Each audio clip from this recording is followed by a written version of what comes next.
बार operation smiling Buddha का नाम लिया, तो मैं आपसे पूछना चाहती हूँ कि ऑपरेशन स्माइलिंग बुद्धा ने गरीबों के लिए क्या किया?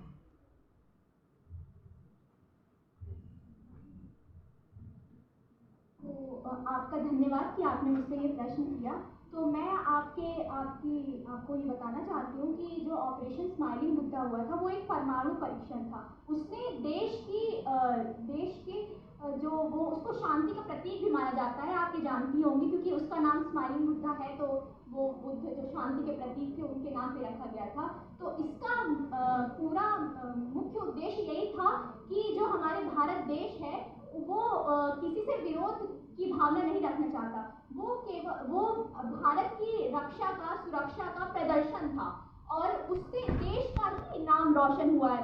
पूरे विश्व में विख्यात है कि ऑपरेशन स्माइलिंग बुद्धा ये ऐसा परमाणु परीक्षण हुआ था। तो इसने हमारे देश के लिए तो बहुत कुछ किया, और उसकी वजह से देश की आर्थिक व्यवस्था भी अच्छी हुई, और आर्थिक व्यवस्था जब अच्छी होगी तो गरीबों के लिए भी कुछ ना कुछ तो होगा ही। Great, thank you. वाओ, ताली बजाओ, बजाओ ताली।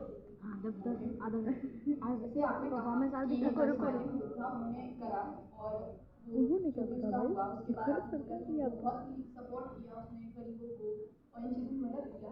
वो कैसे मदद किया? वो तो आपका परमाणु से रिलेटेड था ना, वो आपका परमाणु से रिलेटेड था। वो आर्थिक स्थिति में उसने कैसे मदद किया? अमीरों को अमीर और गरीबों को गरीब में कैसे उसने इक्वालिटी क्रिएट की? वो चीज़ आप मुझे एक्सप्लेन करें। धन्यवाद। मैं आपके प्रश्नों का उत्तर देना चाहूँगी। स्माइलिंग बुद्धा देश एक लाभकारी था, आप मानती हैं? उसी प्रकार अगर देश को वो लाभ पहुंचा रहा है, सरकार जब देश को लाभ होगा तभी सरकार गरीबों के लिए अगर उसे आर्थिक उसको मदद मिलती है कुछ, तो उसको आर्थिक मदद मिलेगी तभी तो गरीबों के लिए कुछ कर पाएगा।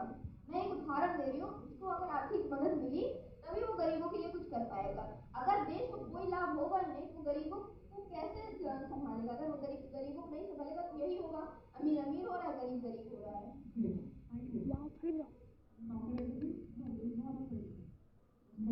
वाओ, ताली बजाओ। जैसे जब हमारा देश आजाद हुआ था पागल है क्या? उसी के बाद जो वॉर होनी थी, हमारा देश उसी से जूझ ही रहा था। अबे वॉर पे smiling Buddha, launch of Aryabhatta satellite, ये सारी चीजें लेके आ गए। ये सारी जो चीजें लेके आ गए, तो इनमें हमारा पैसा भी कहीं ना कहीं बहुत ज्यादा लगा।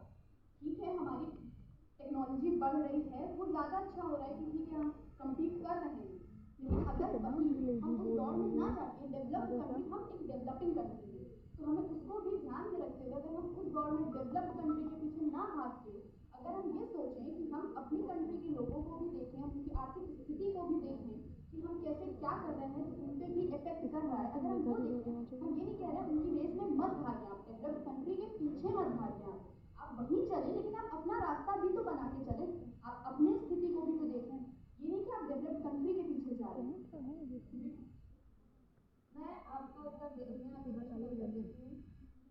अगर हम पीछे नहीं भाग रहे, आपने कहा कि हम वही पैसा गरीबों के लिए लगा दें। अगर कोई भी देश हम पे परमाणु, अगर हमारे पास परमाणु हथियार नहीं है, कोई देश हम पे आक्रमण कर देगा, हम गरीबों की रक्षा कैसे करेंगे? अमीर है समझ लीजिए, अमीर तो किसी तरह बच जाएगा, लेकिन गरीब का क्या?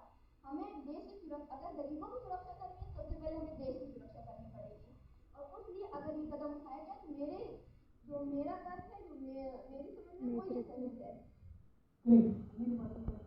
ताली बजाओ, ताली बजाओ यार।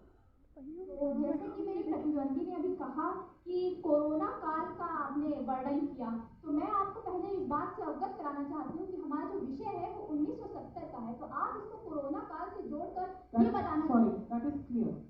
That is clear, but how do you make clear today? If there is anything, if there is still about the topic, you have any questions, please. तो मेरा आपसे ये प्रश्न है कि ग्रामीण क्षेत्रों में आप ये कहना चाहती हैं कि कोई विकास ही नहीं हुआ है 1970 के दशक में, केवल अमीर जो है उन्हीं के लिए सारा विकास सरकार ने किया है। तो क्या आप मुझे इस प्रश्न का उत्तर देना चाहेंगे कि जो गरीबी हटाओ देश बचाओ जो आंदोलन था वो किसके लिए हुआ था?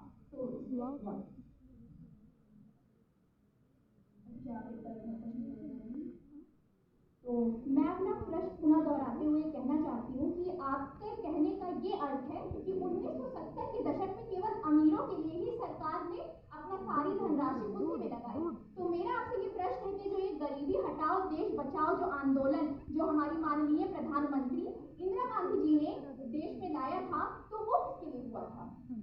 पहली बात, मैंने ये नहीं कहा कि ग्रामीण क्षेत्र में कुछ भी नहीं हुआ। ग्रामीण क्षेत्र में हुआ, रेवोल्यूशन ही हुआ, ग्रामीण क्षेत्र में हुआ, बट उसके हर चीज जो भी हुई उसका लाभ के साथ उसके नुकसान भी हुए, जिसका गरीबों को फेस करना पड़ा। कि अमीर तो इजीली अपने पैसे के दम पे कर सकते थे, उनको जो भी नुकसान होता था वो भर सकते थे, लेकिन गरीब नहीं कर सकता था। उसके लिए लागू की गई नीतियां तो लेके आए ग्रामीण क्षेत्र के लिए, लेकिन उनको लागू करने के बाद उनके लिए कोई स्कीम भी तो नहीं दी ना उन्होंने कि आपको इतने पैसे का ये मिलेगा कि आप इतने पैसे से यूज कर सकते हैं।